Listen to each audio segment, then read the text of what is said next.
65 years ago, Jane, you set out for Tanzania and began what would become groundbreaking research. Today, you stand as a world-renowned conservationist and also a messenger of hope. Thank you so much for being here. Thank you for inviting me. Of course. Before we get into the meat of the conversation, we're joined by Mr. H, and I'd love to ask you who he is and what he represents. Okay, well, Mr. H, who's very famous, it was given to me 35 years ago. And the man who gave him to me thought he was giving me a stuffed chimpanzee. But anybody in the audience who knows anything about chimpanzees will realize this isn't a chimp. He's called Mr. H because the man was Gary Horn. Gary Horn lost his eyesight when he was 21 in the US Marines. He decided to become a magician. Everybody said, Gary, if you're a magician, if you're blind, you can't be a magician. Children don't know he's blind. And at the end of the show, he'll tell them, and he'll say, if things go wrong in your life, never give up. There's always a way forward. So he's a symbol of the indomitable human spirit. Indomitable human spirit. We will get to more reasons for hope, but I want to also zoom back because I think a lot of people are familiar with your story, but you have written that were it not for a groundbreaking conference that you attended in 1986, you might have remained a scientist on the ground. You might not have embarked on a speaking journey that takes you on the road 300 days out of every year. So can you talk about, briefly, just remind the audience, what was it that sparked your interest in conservation and biodiversity? Okay, well, the best days of my life were out in the rainforest and learning about chimpanzees and other creatures and the interconnection of all living things. And then I helped to organize this conference. When I began, it was just me out there. By 1986, there were 6 other field study sites. So we brought the scientists together who were working on chimps, wanted to know if chimp behavior changes in different environments, and also is there something like culture, which there is. But at the same time, we had a session on conservation, and it was a shock to see across Africa where chimps were studied, forests were being cut down, chimpanzee numbers were dropping. And I went to the conference as a scientist, and I left as an advocate. I didn't know what to do, but I knew I had to try and do something. So that's what began it. And that's what began it. Now, we're in a room of founders, CEOs, leaders, people who have a lot of financial and economic conversations. And you have said that the health of the planet should be at the heart of every economic conversation. What does that mean, and what should this audience understand about that statement?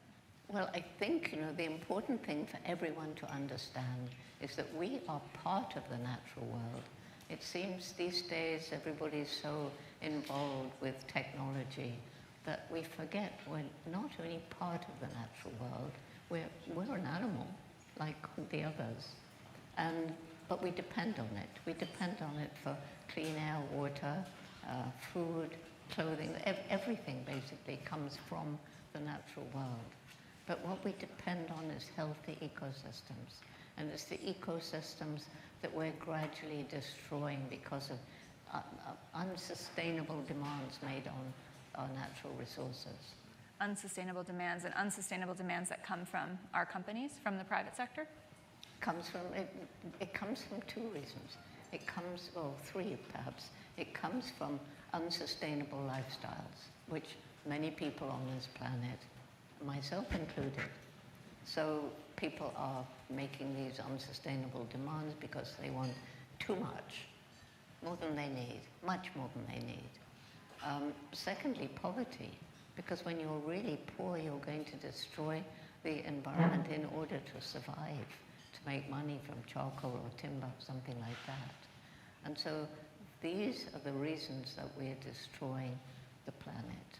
And it's a thing for economists. I can't work this out, but we have a growing population of humans, a growing population of our livestock, and at the same time, the natural resources of the planet are finite. So how do we care for the people on the planet, but at the same time care for the environment for future generations. It's a tough problem, but the one thing that makes us more different from any other animal is our intellect. And I always say we are the most intellectual species to walk the planet, but we're not intelligent. If you're intelligent, you don't destroy your only home. And so we've got to get together, and scientists are beginning now to really work out technology that can help us live in greater harmony with the natural world, like in renewable energy, capturing CO2 before it goes up into the greenhouse gases, those kinds of things.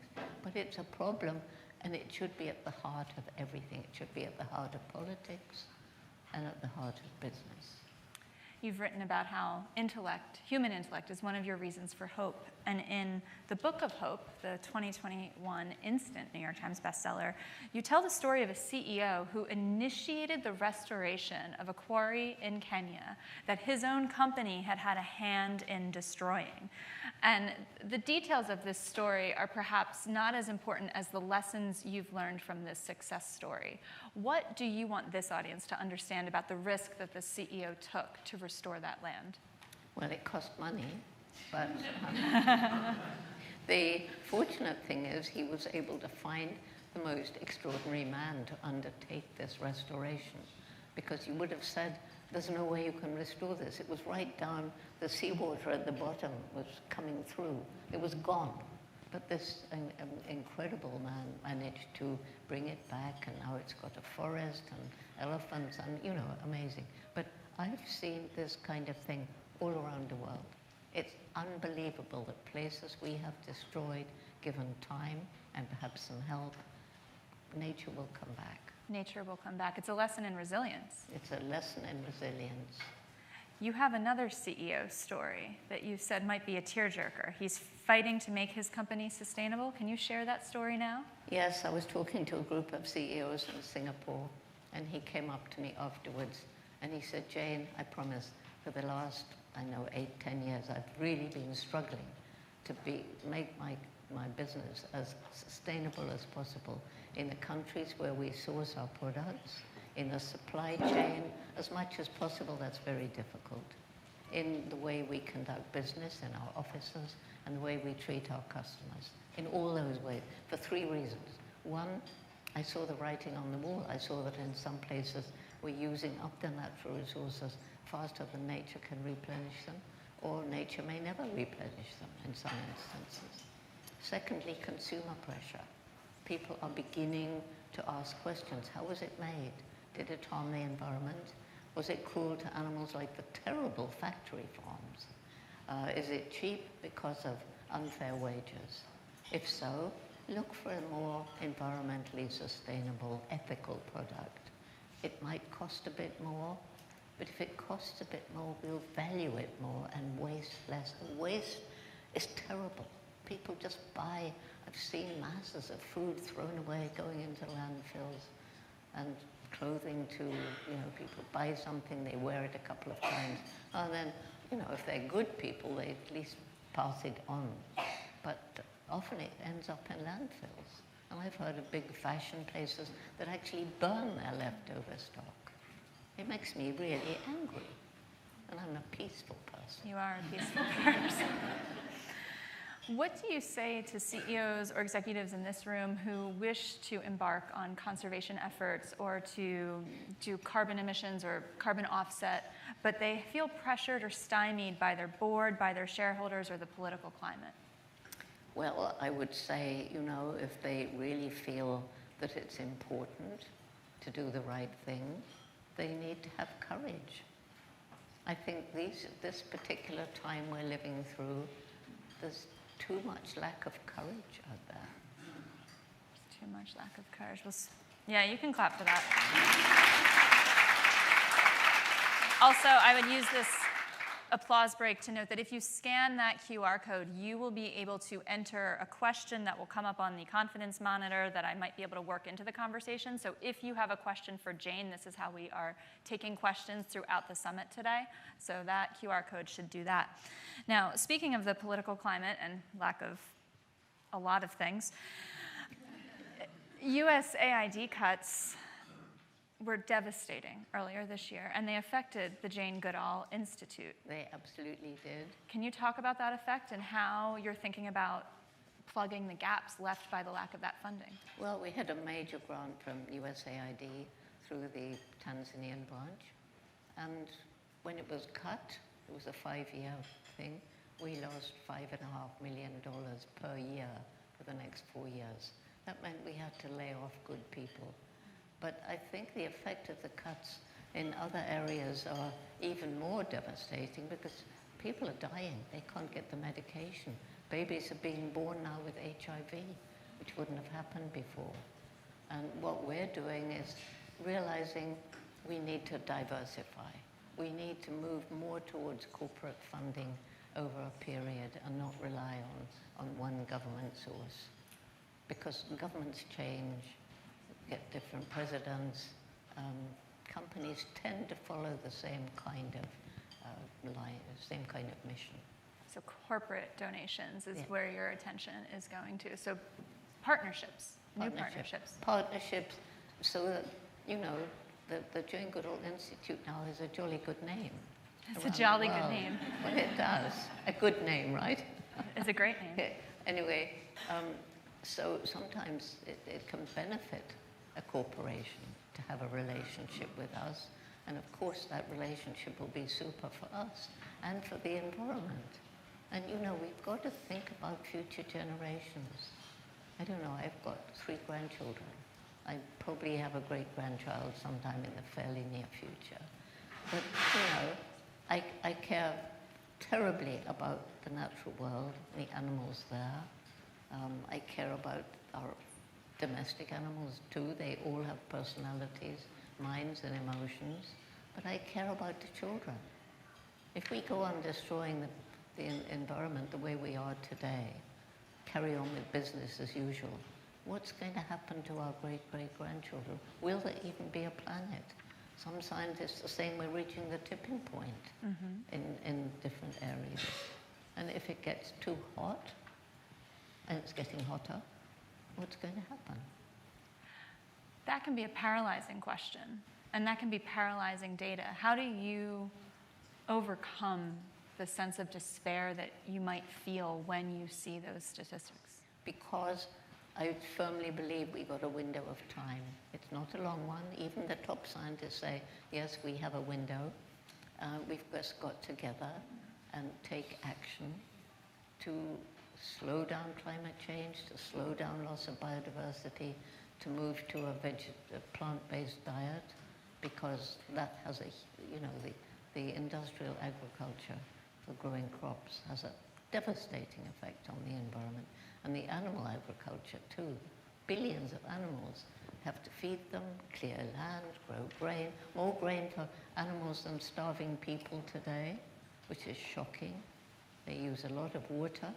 Iran has now virtually run out of water. I don't know what they're going to do. I was talking to an Iranian friend yesterday, and he said it's devastating. And, you know, what's the point of worrying about nuclear facilities when the country's running out of water? We'll get to reasons of hope, but I want to stay on the partnership conversation just briefly, because your institute's Takari work blends together your knowledge with local communities' knowledge, with technological advancements, and I think there are a lot of lessons for this audience in that work. Can you speak about it? Yes, well, it was back in 1986 when I realized that forests were going across Africa, chimp numbers were dropping, and went and realized a lot about why the chimps were suffering, but also how the local people were living, struggling to survive in some places. Crippling poverty, lack of health and education, degradation of farmland. Flying over the tiny Gombe National Park, it had been part of a great forest belt across Africa. By the mid-1980s, it was a little island of forest surrounded by bare hills. And it was obvious that people were, you know, needing money from charcoal, timber, land to grow more food. And that's when it hit me. If we can't help these people to find ways of making a living without destroying the environment, we can't save chimps, forests, or anything else. And so that's when JGI began our Takari program. And it was based on what the local people asked us for. And it was a group of local Tanzanians who went into the poor villages, not a group of arrogant white people telling them what we were going to do. Tanzanians who said, what can JGI do to make your lives better? They wanted to grow more food, which meant restoring fertility to overused farmland without agricultural chemicals, and better facilities for education and health for their children, which we did working with the Tanzanian authorities. And that program spread, and Dr. Lillian Pintea, who's here somewhere now, he came in to start the Jane Goodall Institute's Conservation Science program. And he's the one who introduced into Takari GIS, GPS, satellite imagery, and now moving into, you know, drones and sort of the creeping in with AI a bit, which, yes, it can be very useful. It can be very, you've seen success with AI in the Takari program. Well, yes, because AI can do things like, if you have a camera trap, it can not only, AI can help in identifying as individuals the different animals that go by, so you can give them names without ever seeing them. Wow. I like these, excuse me, I like these stories because they offer points of progress in an area where people can feel despair. Yes, And I should add before you go on, if you fly over Gombe today, that program, Takari, has been so successful that people now understand saving the environment isn't just for wildlife, it's for their own future. So it's in 6 other countries now where JGI works with chimpanzees.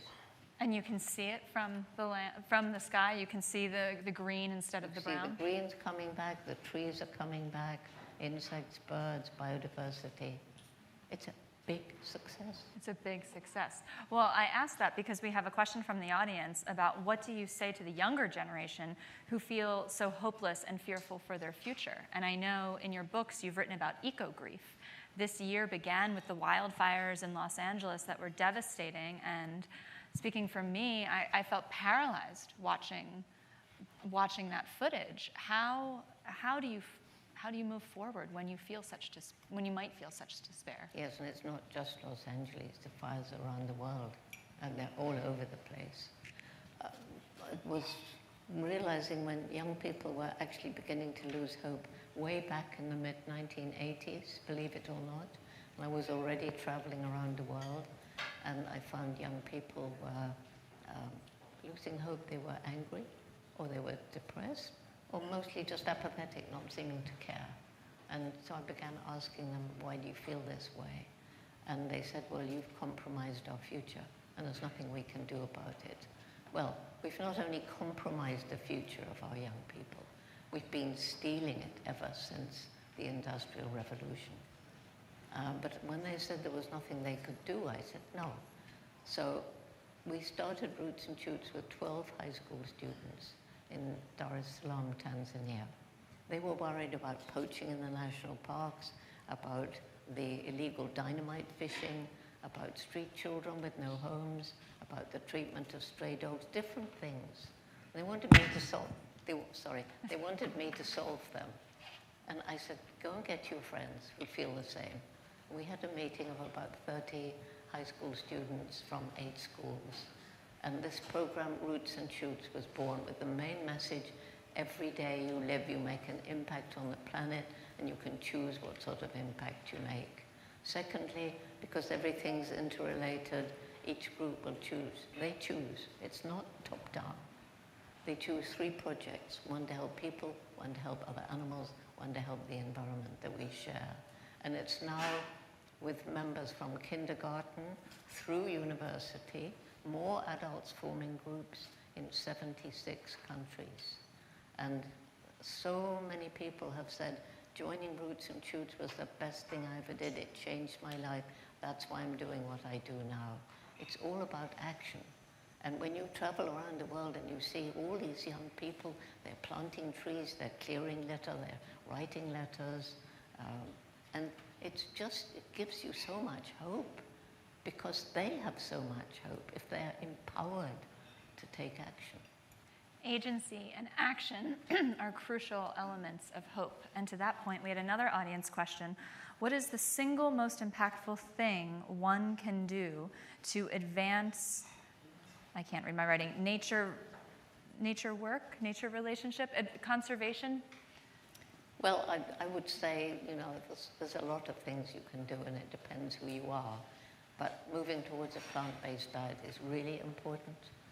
It really is. And then, apart from that, just think about your own environmental footstep, how you live. I mean, ask yourself, do I need this thing? Ask yourself, how was it made? I'm not going to buy it just like that. Think about what's going on in the world around you. Should I support this, or should I demonstrate against it? And be courageous. Be courageous. Yes. You have hope as a theme across so many of your books, which I think was surprising to me when I looked at all the titles. I think I expected to see more science and animal names in some of these book titles. And so I'm wondering, we talk a lot in some of these spaces about the need to convince people about the realities of climate change. Is the greater threat to the Earth's planet a sense of hopelessness among those who recognize the facts but feel helpless? Well, that's one of the reasons, but it's the way that corporations and governments behave. So somehow it needs to involve more and more and more and more of the citizens in taking their own steps to help prevent climate change, or slow it down rather. You also write about some examples of species that have been brought back from the brink, and I think these stories offer a tremendous amount of hope. What is one of the greater recent success stories there? Well, it's not so recent, but it's, I think, my favorite. And it's about a little bird called the black robin that lives in New Zealand. And because they are flightless birds, then when settlers came in and introduced cats and rats, the population began to sink rapidly. And one man was passionately fond of them because he studied them for his PhD, and he was really worried. So he begged the government, let me catch them, put them on an offshore island away from the cats and the rats and the stoats, and took 2 years to get the permission. By that time, there were very few birds. They put them on the island. When they went back in the spring, there were 2 fertile birds, one male and one female. And I won't go into the details, but he took eggs away and then put them with another bird species. Second time, he took their eggs away, gave them to another bird species. And then, of course, they got to learn to be like black robins, so he took them back to Mum and Dad. And he said, she looked at me as if to say, what next? 4 babies and her own 2. And he said, it's all right, darling, we're going to help you. And so he and his team went around catching insects and helping to feed all these 6 babies. Now there are over 500, wow, spread over 4 offshore islands with hope of genetic diversity. That's a great story of how one person can create change. I want to squeeze in 2 more questions in the minute and a half that we have. Lena Taylor from the audience wants to know, because you mentioned courage, how do you find your own courage? My own courage? Well, people say it was courageous to go to Gombe out into the forest. That was my dream. It wasn't brave at all. But all the animals, leopards and buffalo, and all the poisonous snakes. Well, I always thought if you don't harm animals, they won't harm you. People said, how stupid. But they haven't harmed me, so it wasn't so stupid, was it? So, what did you say? How did you find your courage? But you're saying courage. It wasn't I courage. didn't need courage there. Traveling around the world today, talking to different people, it doesn't require courage. It requires persistence.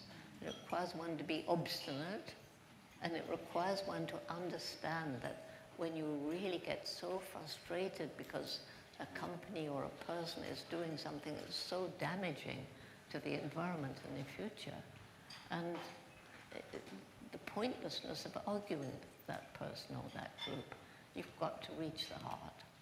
And I do that with stories. You do that with stories. Well, we are out of time. In the 10 seconds before I escort you off the stage, can you give this audience one charge, one piece of homework for when they leave today? What do you want the people in this room to do? Okay, one piece of homework. It's very easy. Just think that today and tomorrow and the next day, each day you're going to be making some kind of impact. Think and choose wisely what sort of impact you make. Jane Goodall, thank you so much.